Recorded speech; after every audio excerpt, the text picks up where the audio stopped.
I spoke with eCapitol News Director Sean Ashley about other top stories this week at the Capitol. Sean, legislators are reconsidering language from 4 vetoed bills. Tell us about that. That's correct. As your viewers may remember, back on April 29th, the governor vetoed 15 House bills, saying that the House was sort of spending its time on minor matters and not dealing with the big issues. Well, now in the House, it looks like they're trying to resurrect 3 of those bills and had them refiled by the House Speaker, who is exempt from deadlines. On Thursday, they took up one of those bills and passed it. Meanwhile, in the Senate, Senator Charles Wyrick has worked in agreement with the governor's office on a bill of his that was vetoed back on April 30th related to wind anemometers, these devices that measure winds. Sometimes they're set up near wind farms, and they pose a problem for people like his son who are aerial applicators, crop dusters. There have been accidents in other states. So he's worked out an agreement with the governor's office. On Thursday, that bill passed the Senate and will go back over to the House for its consideration. So what we may see is at least 4 bills the governor's already vetoed being signed at some future day. We just don't know yet.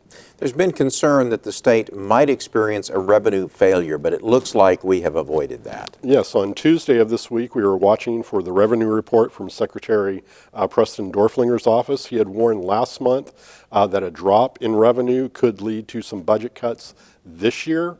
Instead, what we saw is while revenue was not at the level that they would like to see, it was sufficient to avoid budget cuts. So for at least another month, agencies receive their full allocations and they can hold their breath waiting for the next report in June.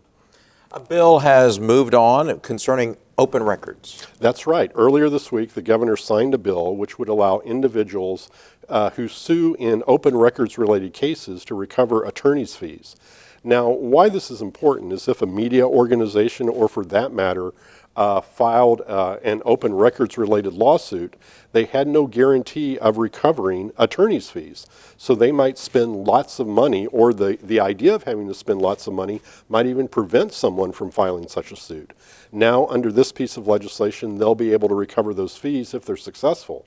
At the same time, the entity which gets sued in these matters may also recover attorney's fees from whoever sues them if the judge rules in their favor instead of the plaintiffs. So that bill has become law. That bill it was signed by the governor. It takes effect November 1st. And some employees, state employees, may be getting a pay raise. Tell us about that. Yeah, one of the things we're seeing as the budget bills are being filed is that some smaller agencies may see pay raises for some of their employees who work directly with some of their clients. Specifically, what I've seen so far are bills which set aside undetermined amounts of money for pay raises at the J.D. McCarty Center and at the Department of Veterans Affairs. Officials from both these agencies have testified before House and Senate committees that their direct patient care staff are very low paid.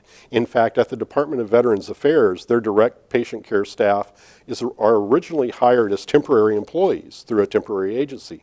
But when they become full-time state employees, they actually make less as a state employee than they did as a temporary worker.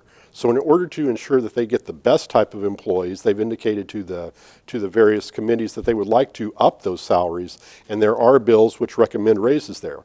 However, it is not specific to direct patient care staff, but that has been the intention of the officials with the different agencies. And as lawmakers are nearing the end, it's going to be all about the budget the last several days, and we'll talk more about that next week. Very good. Sean Ashley, eCapitol News Director, thank you. You're very welcome.